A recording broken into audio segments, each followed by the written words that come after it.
C'est suivre la discussion. Vous avez le droit à ça. En fait, c'est le texte. On le suivre aussi sur papier. Bon, Nicolas, tu pourras à moitié le suivre. Merci beaucoup. Je vous ai présenté mon fils. Natacha Gabriel. Je sais qui est Natacha.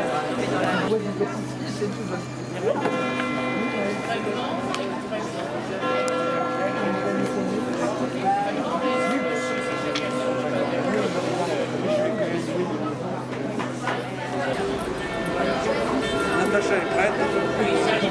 On va toujours. Retourne à l'effort. Ouais. On entend quand je parle? Est-ce que vous nous entendez ou pas? Là oui. Non mais ça va pas durer. On va parler fort. Ça va? Ouais, là c'est bon. Vous pouvez vous rapprocher si c'est pas difficile. Vous pouvez vous approcher un peu. Mais on va empêcher les gens de passer. Ouais. Mais ça dure 20 minutes après. On va attendre que les gens s'arrêtent. Et que la pluie arrive.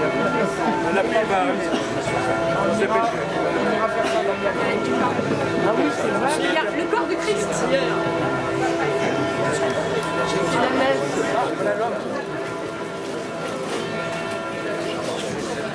Le son du poème. Patrimoine confidentiel.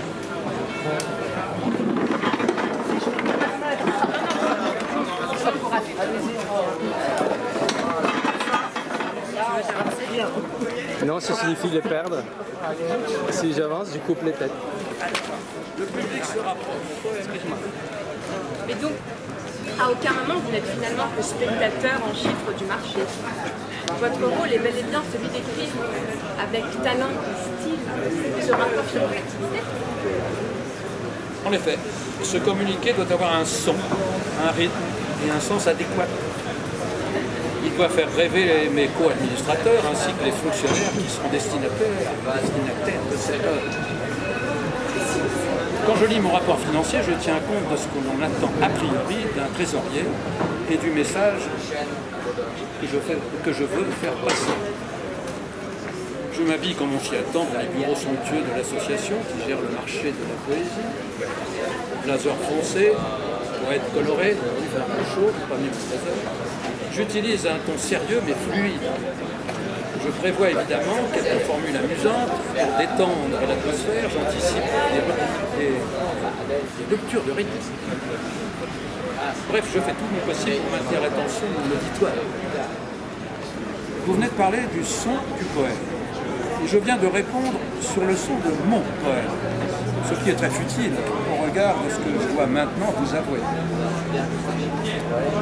Une pression supplémentaire s'abat sur moi depuis de nombreuses années. Elle provient d'un rêve très impressionnant que j'ai fait une nuit. Natacha, vous devriez prendre au stabilo ce que je vais vous livrer, car la scène est irraccontable.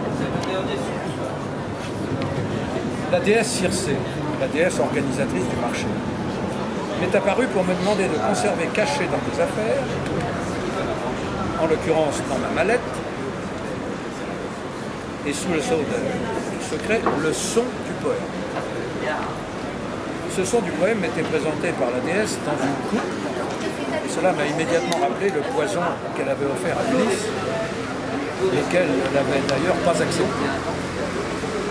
Aussi électrique a été ma stupeur cette année à la découverte du thème de notre marché.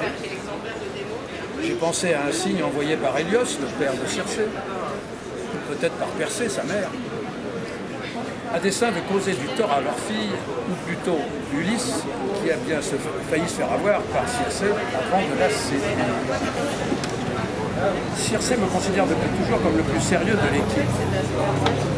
Quelqu'un d'intimement rationnel, mais inutile de préciser que je suis inquiet depuis cette nuit et que je crains une redoutable punition de Circé en cas de rupture, même involontaire, de ma part, de notre secret.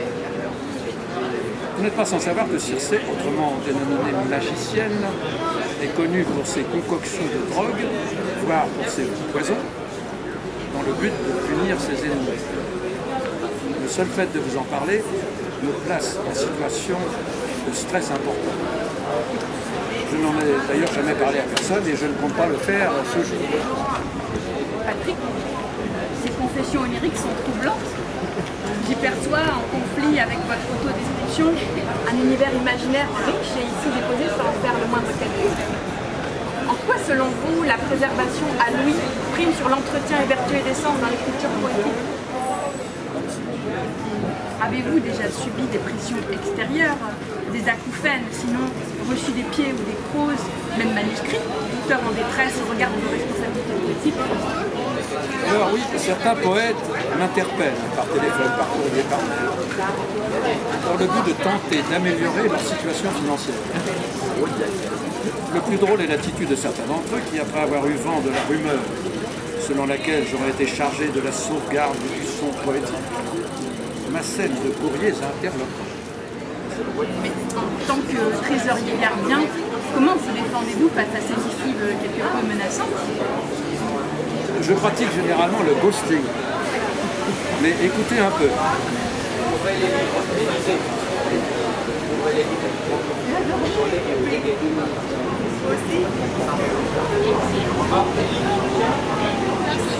Je reviens vers vous pour savoir si vous avez pu évaluer le fond, la forme, la qualité sonore de vos précédents manuscrits. Mon dernier opus poétique se vend très peu.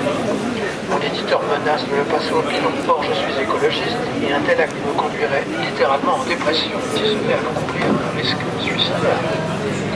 On m'a renseigné sur le fait que vous détourniez cette lecture, facilitant l'exploitation de textes poétiques, la compréhension de cette langue, c'est ça. Supra nous offre beaucoup d'extraction verbale de l'éloquence vendeuse au travers de mes strophes. Nous pourrions troquer nos patrimoines respectifs dans un troquet loué de la muette. Vous ne serez pas déçus. Beaucoup d'individus ne vous calculent même pas dans cette mascarade qu'est le souk annuel de nos rencontres sur le pavé de Saint-Sulpicien. J'espère pouvoir compter sur vous et sur votre loyauté en adéquation aux chiffres disponiblement vôtres. Oui, bien entendu, je ne dévoilerai pas l'identité de ce correspondant insistant, mais sachez qu'il est un auteur, pour sûr, connu de la plupart des personnes ici présentes.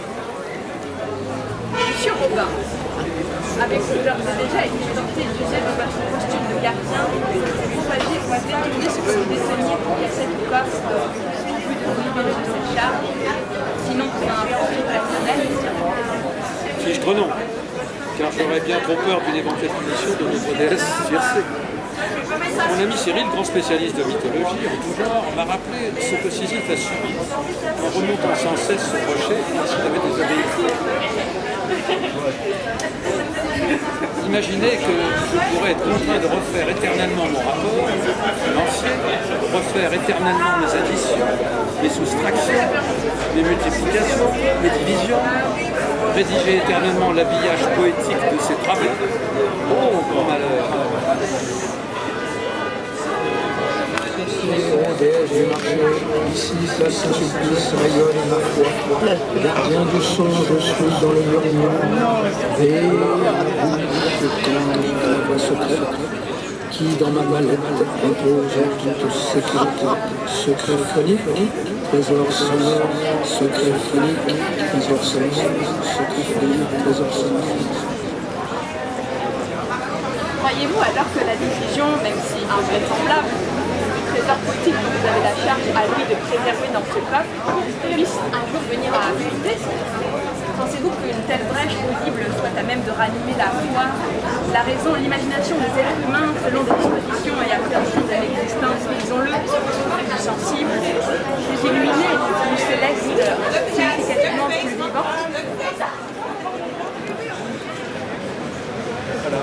Oh, bravo!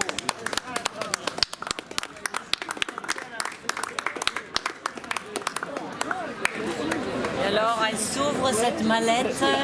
Jamais je ne l'ouvrirai. Elle part pour l'espace. Elle est pas calcassée à ton poignet,